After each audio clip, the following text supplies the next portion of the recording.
Hi, and welcome to This Week in East Brunswick, the town's own news and information program. Tonight we'll start off by taking a look at last Saturday's annual Village Fair in the Old Bridge Historic District and speak with organizer Betty Galgansky. Next, voter registration information from Township Clerk Betty Kiss. At a press conference held this past Tuesday, Mayor William Fox addressed the results of a survey that has just been completed rating township services. Next, Karen Burke, manager of recreation in town, will speak with Ron Schechter, president of the East Brunswick Association for Brain-Injured Children, to give residents a better understanding of the relationship between the two organizations. We'll also stop in and visit the Senior Citizens Pool Awards. Agricultural agent Pegi Howells will have tips on planting junipers, and we'll wrap up with our Township Council review. But first, here's a look at what's on Channel 8 next week. Monday at 10 a.m., it's exercise with Lenore Kulik on Look Great, Feel Great. At 10:30, it's Stories for the Kids read by East Brunswick's children's librarians. Tuesday at 7 p.m., it's Psychology in Action, produced by Store Communications.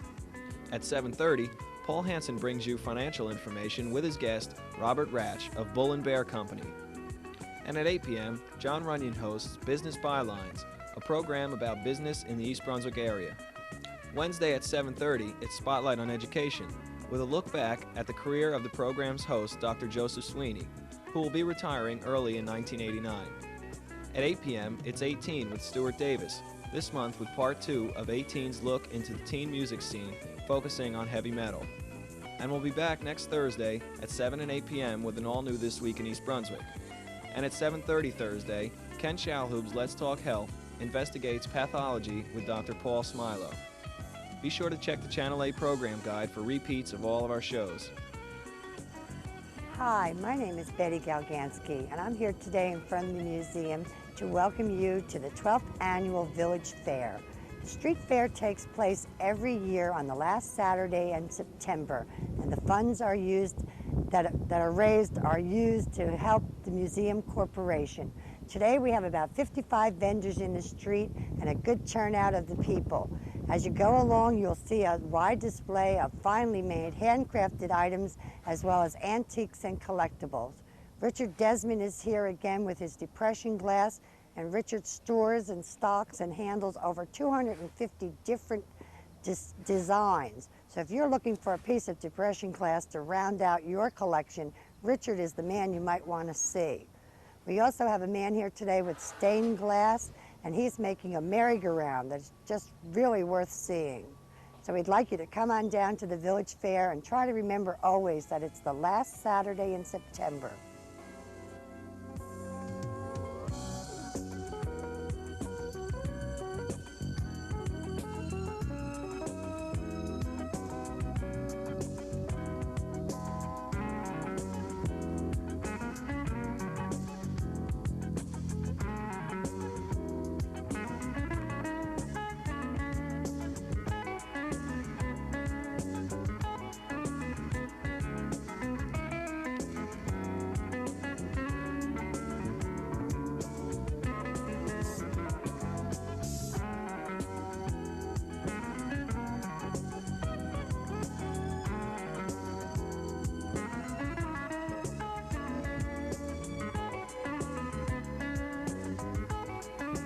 Hi, I'd like to introduce myself to you today. I'm Betty Kiss, East Brunswick Township Clerk. I'm here to speak to you about voter registration. As you know, voter registration drive will be ending on October 11th.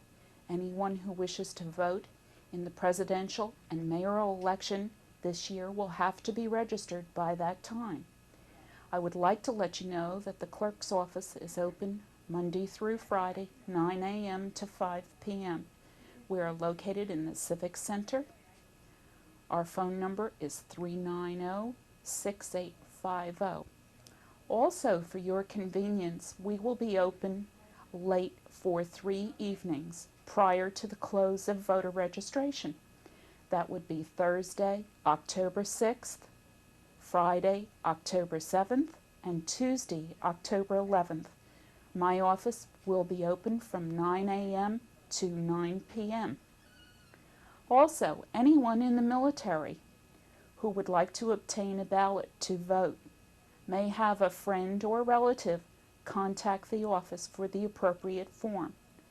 Also, if you have children that are enrolled in college and not living at home, whom you would wish to have vote in this very important election, you may do so by calling our office. We will be most happy to forward you an application for an absentee ballot. Thank you, and I hope you will contact us if we can help you with any election information. At a press conference Tuesday afternoon, Mayor William Fox presented a community survey of East Brunswick. The survey was conducted by the Eagleton Institute of Politics and was commissioned by the Township Council. The mayor said that the most important finding is that more than 80% of residents over the age of 18 feel that East Brunswick is an excellent or good place to live. He explained why the survey was commissioned. Township officials at a retreat planning session that was conducted about a year and a half ago came to the conclusion that while we get input from a lot of people, we don't necessarily get input from all of the people. People who come to council meetings, for example, typically come because they're interested in one issue or another. People who you talk to in social settings generally are interested in whatever activity they're participating in, and while we have a lot of contact with the public, it's very hard to know what the quote body politic unquote is feeling about the community. And so, having come to that conclusion, we decided that what we really needed to do was to commission some sort of study to determine in a systematic way what's on people's minds about the community. In addition to the broad questions of how would you rate East Brunswick as a place to live, what do you like or dislike about East Brunswick, they were also questioned on a list of about a dozen municipal services, and asked to rate them as excellent, good, fair, or poor, and also asked which services were okay, which needed improvement, and if cuts were necessary, which services or programs would they feel could be cut. And all of that information will be very, very useful in planning township activities in the future. When asked what they liked most about East Brunswick, township residents gave a wide range of responses. About 1 in 3 mentioned good schools and the township's convenient location, close to New York, Philadelphia, and the shore, as well as close to good highways or where they work. Schools were more often cited by college graduates, those between 30 and 39 years of age, and those from families with children in the local schools. About 1 in 4 mentioned the suburban-rural environment. 1 in 6 mentioned government services, with most of these singling out the library. Township residents were in much greater agreement when asked what they disliked about East Brunswick. 2 out of 3 singled out traffic in general and Route 18 traffic in particular. Almost 1 in 3 mentioned overdevelopment. The third most frequently mentioned dislike, high taxes, was given by just 1 in 8. 11% cited Edgeboro and garbage problems as a source of discontent. The rest of the responses were scattered over a range of other concerns. Residents were also asked to rate 12 services offered by municipal government. Library services received the highest marks with a positive-negative score of 94% to 3%. In fact, 2 of 3 respondents used the higher category of excellent, and no one rated it as poor. Garbage collection, public schools, recreation programs, curbside recycling pickup, park maintenance and conditions, and cultural arts programs all received positive evaluations ranging from 60% to 80%, as against negative evaluations ranging from just 10 to 20%. There will be more information about this survey at the end of the program during our Township Council review. Also, a copy is available at the library's reference desk. Hello, I'm Karen Burke, Manager of Recreation for East Brunswick Township, And along with me today is Ron Schechter, who's the president of the East Brunswick Brain Injured Children's Association, better known as the EBBIC. Ron, welcome. We're glad that you're here today, and let me just fill the people in a little bit about why Ron is here. Many of you have either called or inquired in other ways about what is the BIC and what's the affiliation between the Township's DAISY program and the BIC and the ways in which BIC helps all handicapped. So, Ron, would you like to just give us a little bit of history? And thank you, it's all Karen. yours. Thanks, Karen. Basically, the BIC is the parent support group for the DAISY recreation facility here in town. That was started by some concerned parents back in 1963. It's affiliated here with the Township. Basically, we are the fundraising organization, a support group for the Township's recreation program.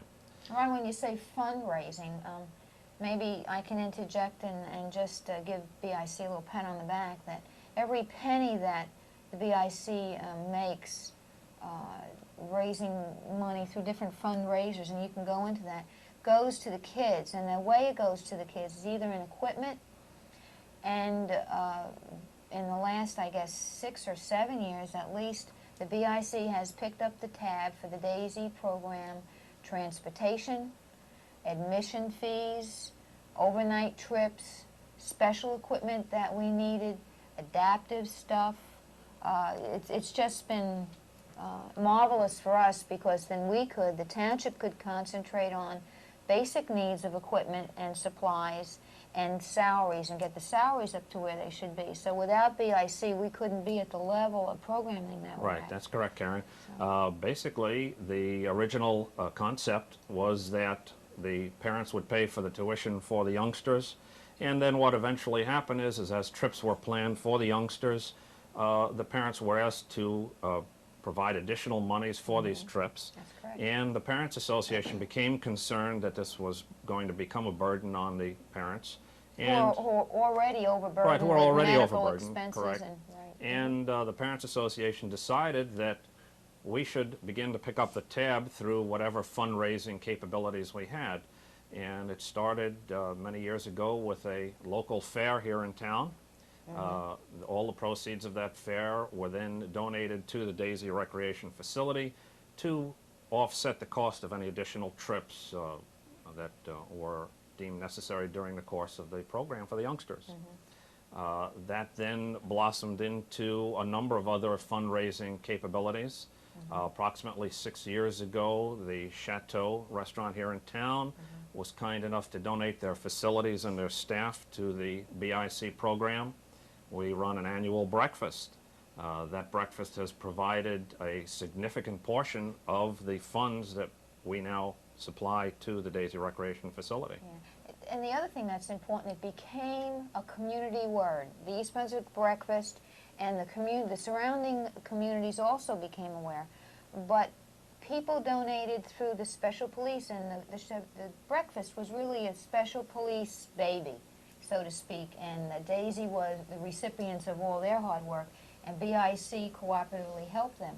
But what they did was they went out into the community and sought out people to donate the meat, the milk, the sugar, and so every bit of money that was received for the breakfast was taken then and put back into the program, and we've been able to do some wonderful, wonderful things over the years. So our hats are off to East Brunswick Police, Special Police, and also to the Chateau for 6 wonderful years of support, because without that, we could not be where we're at now, really. That's correct, and thanks mostly to a gentleman by the name of Ralph Lamo on the Special Police Department.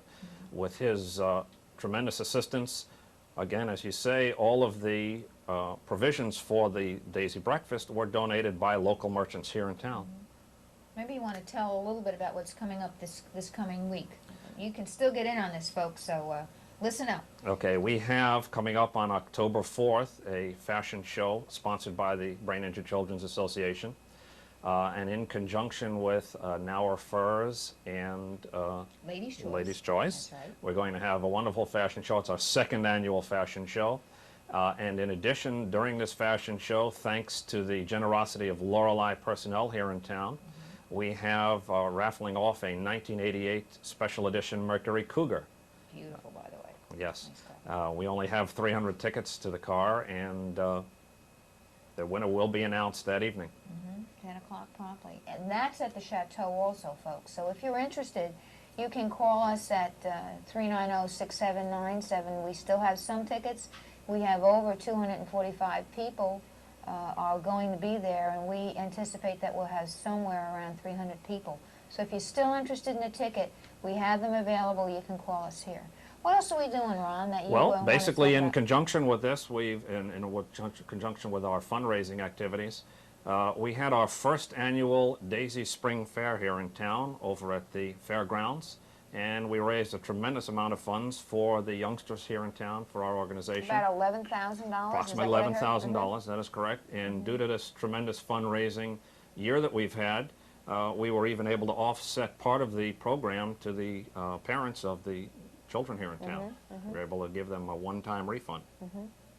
Well, that gives you a little bit of an overview of what we do in town and how we can work cooperatively in support of a program. And luckily for our handicapped disabled population, which ranges from the age of 3.5 years old to, I think our oldest participant is somewhere around 42 now.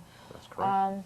We do programs specifically for that clientele, and we accept any disabilities and handicaps, all right? And so don't feel limited. The program's not limited to mentally handicapped. We have emotionally handicapped, we have legally blind persons, we have physically handicapped. We do the best that we can do, and we try to bring out the best that they can do. We don't stress their disabilities, but more their abilities. If you need to know more about recreation and the programs that we give, or specifically about Daisy, you have any inquiries, feel free to call myself, Karen Burke, at the East Brunswick number 390-6797. Or Ron, they could call you, and his number is? 390-8124. Okay, and we'd be happy to fill you in and give you the information. And the other person who's critical to this overall program is Fred Smith, who's the coordinator of the program, and you can get him here at the between 4 and usually 8 o'clock, or he'll get back to you. If you leave a message during the daytime, he'll get back to you. If you want specific questions answered, any of the three of us would be more than happy to help you out. So, Ron, thanks for coming. Thanks, Karen. I appreciate it, and I really hope that this has been informational, that you'll have a better understanding what Daisy is and the affiliation between BIC, and that we hope to see you at our fundraisers. Come on up and say hi. And for those of you that have always supported us, thank you very much, because without you, we couldn't do what we do today for our population. See ya.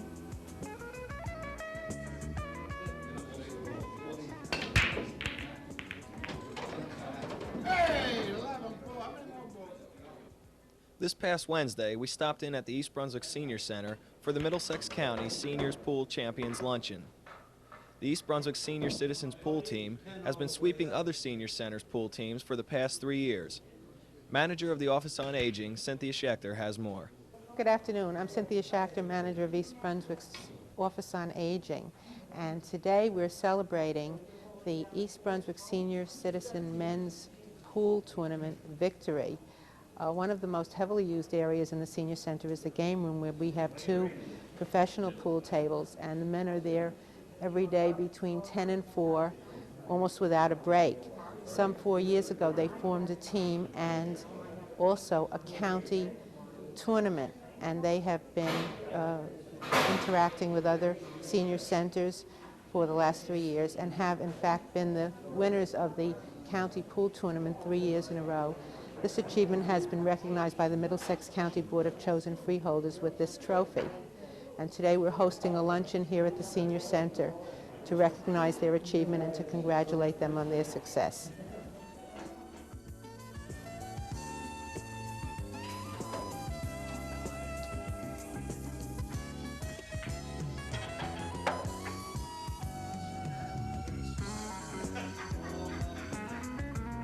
Of course, the luncheon couldn't begin without a few friendly games of pool, followed by this proclamation read by Judith Lebline, Director of Recreation and Parks. Whereas it has come to the attention of the Middlesex County Board of Chosen Freeholders that the Middlesex County Senior Citizens Pool Tournament is worthy of special recognition, and whereas the 3rd annual Middlesex County Senior Citizens Pool Tournament has been completed, and whereas the East Brunswick Senior Center pool team has won this tournament for 3 consecutive years, now therefore be resolved that the Middlesex County Board of Chosen Freeholders does hereby commend, congratulate, and salute the following team members for their outstanding achievement in winning the Middlesex County Senior Citizens Pool Tournament. Now bear with me. Charles Dominio, Leonard Kalinski, Walter Gibbard, Nick Cuzio, Jim Guida, Pat Doherty, Vincent Maniscala, Al Majewski, Art Henninger, Ed Osaki, Hiram Managieri. I'm doing better with the Italian names. I have an Italian my mother's maiden name's Batida, so you can. I'm relating, I'm afraid. Nick Vitale, Joseph Barco, Ed Caith, Raymond Rivers, Bernie Felson, George Kochak, Charles Monteville, Sid Miller. Be it further resolved that this resolution be entered into the minutes of this meeting and a copy be presented to the East Brunswick Senior Center pool team. Congratulations. Wonderful. Joe, congratulations for the whole team. And it says here, Middlesex County Senior Pool Tournament, sponsored by the Board of Chosen Freeholders, East Brunswick Senior Center, 3-year champions, 86 through 88. Terrific.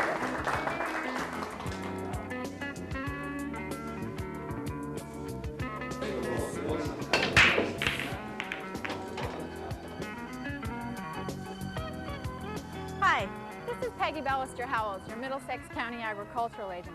If you were with us here in the garden last week, you will have seen how we prepared the bed and added a lot of organic matter and made these nice little mounded shapes to give it some attractive eye appeal. Now this week we're going to put in some evergreens, and I have a nice selection of little evergreens here. These are all junipers, and there are 3 different kinds. Now if you see, I do have 5, and 5 is an odd number. And generally when you're planting, it's best to use an odd number. It just seems to look more attractive.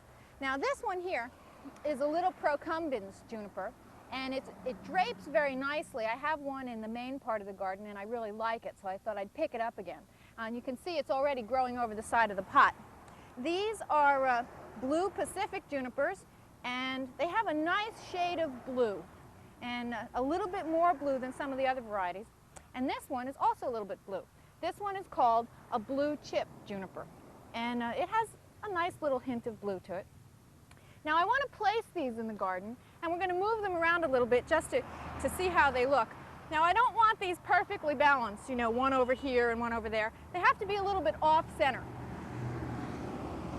Now I'm going to place this one first because it is the largest, so it'll catch the most attention right off the bat. And I don't want it right on the very peak of these little mounded areas, but I do want it to be able to grow down. So we'll try this one right about there. It's one of the nice things about having them in containers. You can space them out first. We'll try one of these in the low area, right about here, and maybe this one on this side. Now these will attract attention all year long. They're very slow growing, and they reach a maximum height of about 12 inches, which is great for this bed because it's between the street and the sidewalk. You don't need anything that's going to get very tall here.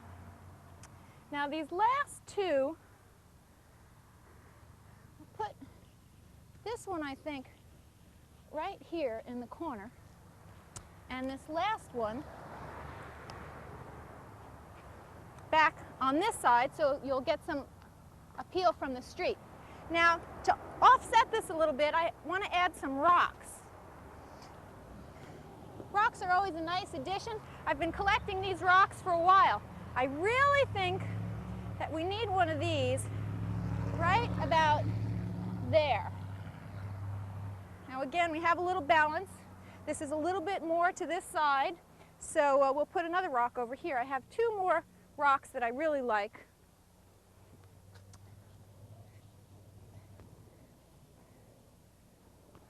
And got to make these decisions kind of quickly. These rocks are heavy.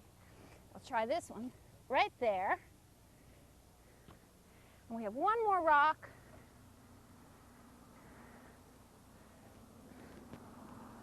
And we're going to put this all the way down on the other end.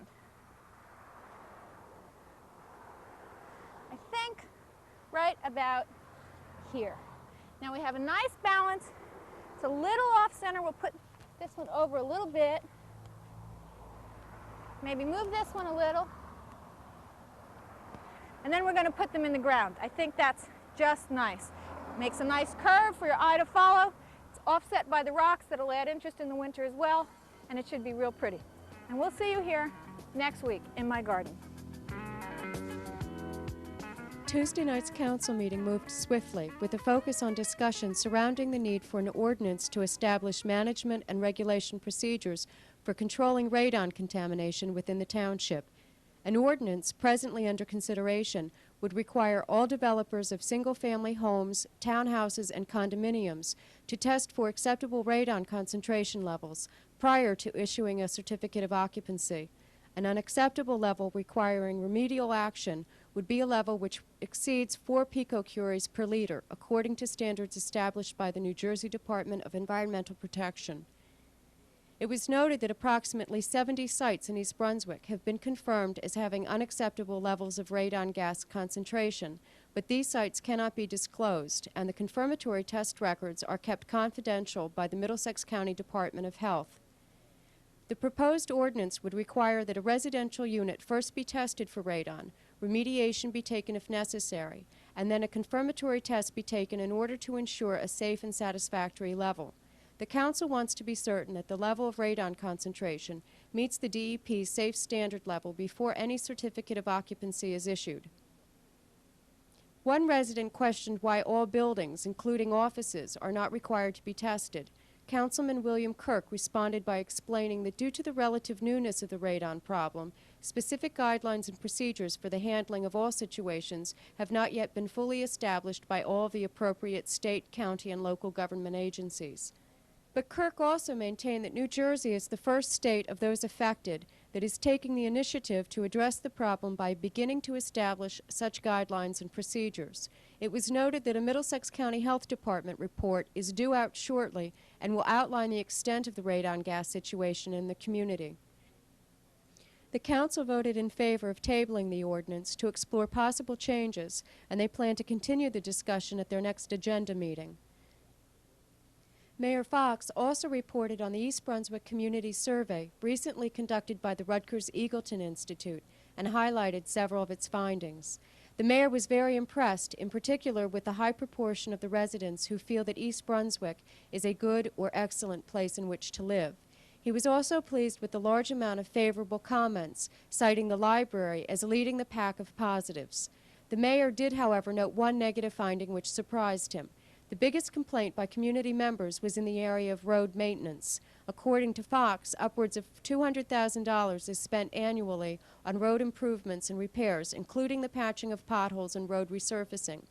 He reassured listeners that this problem will be addressed. The mayor also feels that the survey will be helpful in planning for the future of the community and suggests that a series of these surveys be conducted over 2 to 3 year intervals. The survey costs approximately $16,000 and was requisitioned by the Council in June. Also at the meeting, presentations were made proclaiming Saturday, September 24th as Come Home to the NAACP Day and the week of October 2nd as Mental Awareness Week. That's all for now, and don't forget, if you haven't registered to vote, do it soon. The deadline for voter registration is October 11th. Thanks for watching, and see you next week for an all-new This Week in East Brunswick.